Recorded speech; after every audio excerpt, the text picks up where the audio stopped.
Madame la ministre, puis-je vous poser une question? Bien sûr. Laissez-moi vous raconter l'histoire d'une femme.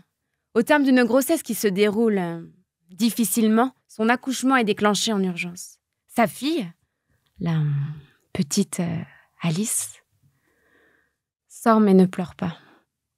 La gynécologue obstétricienne annonce que le placenta n'est pas normal. Il est noir. On demande à la mère si elle se drogue, mais elle n'a abusé de rien. Elle ne boit pas, ne fume pas. Sous couveuse et sous étroite surveillance, Alice sort de la maternité.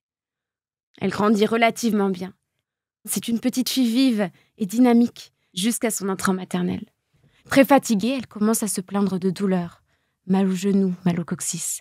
Sa mère ne sait plus comment la soulager parce qu'elle se réveille toutes les nuits en pleurant. Après une longue errance médicale, le 20 décembre 2015, le diagnostic tombe. Alice est atteinte d'une leucémie aiguë lymphoblastique B. S'en suivront des milliers d'heures passées à l'hôpital pendant 7 ans, de grands espoirs et des déceptions immenses. Alice connaîtra une rémission complète, de rechute, elle enchaînera les examens médicaux, les interventions chirurgicales, jusqu'à la dernière lueur d'espoir. Une greffe de moelle osseuse. Malheureusement, une fois la greffe faite, Alice rechute, une 3e fois.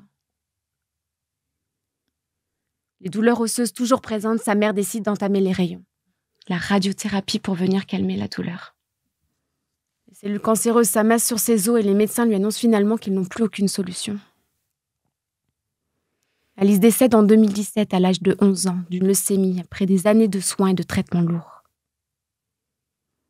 Après un long combat administratif en juillet 2018, sa mère reçoit un coup de fil du Fonds d'indemnisation des victimes de pesticides.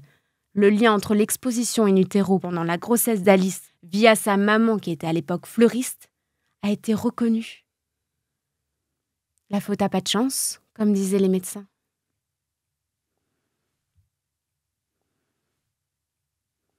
Cette maman, c'était vous, Madame la ministre. Depuis, rien n'a été fait.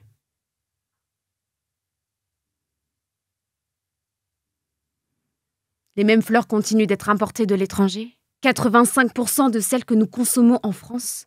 Et des petites Alice continuent de naître. Alors je vous le demande, Madame la ministre, la faute à qui?